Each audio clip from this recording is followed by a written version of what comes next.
Hi, my name's Randy Owen, and I'm here at the Farmers Market in Hermann, Missouri. And as you can see, we are set up with different items, mainly Confederate collectibles, also Native American items.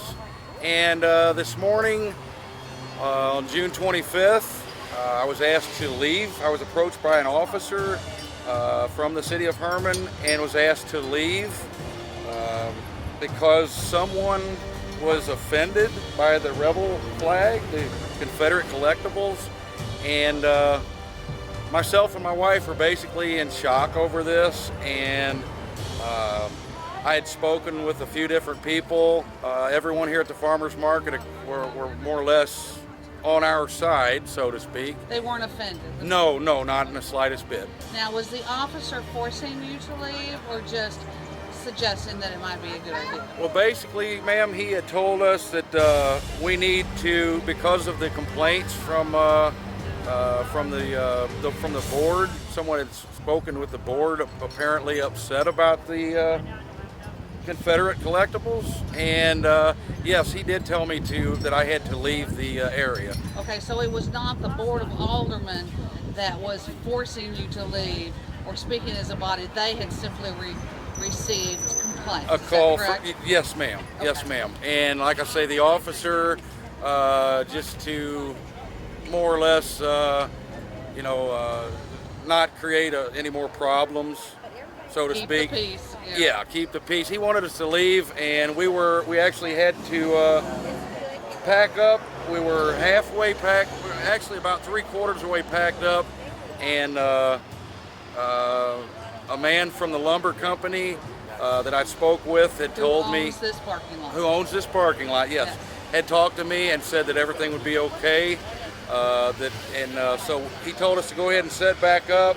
And actually, here's a piece of information you may want to know also.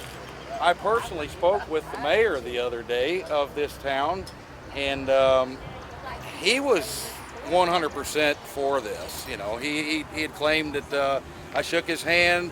Like I said, I've never met him in my life before, but I had shaken his hand, and he had told me that he was more than happy because we're bringing business to this area. All right, so after you were packing up and Danny Baumstark came and said it was his property and that you were fine, what happened after that? The officer come back over from the gas station over here. He had come back over and had told us that basically that they were the ones that were in the wrong, the police department, if they would have ran us off. So that's about the size of it. And to not further the problem, we agreed to stay, and here we are, by ourselves now. After everyone has already packed up and left, because Farmers market has come and gone, yes. Let me, if you don't care, and correct me if I'm wrong, say that, first of all, you'd set up last week. Yes, ma'am. You were doing business at the farmers market. A police officer came by, said he had heard several complaints, also heard from members of the Board of Aldermen who had been hearing complaints, asked you if you would care to please pack up and leave. You decided to go ahead and not cause any trouble and be happy to pack up. Yes, ma'am. In the midst of that packing, the police officer returned and said that he had talked to other people and that this was all within your right and you could unpack and stay, and so you have. Yes, ma'am. And one more thing I'd like to add is he had spoken with the chief himself, which had driven by numerous times and did not have a problem with this whatsoever. And I thank him for that, and I thank Mr. Baumstark for his concern and his help. Excellent. So, thank you so much. Welcome to Hermann. This is a great place to live, work, visit. We appreciate it. We appreciate being here. Thank you so much. God bless you guys.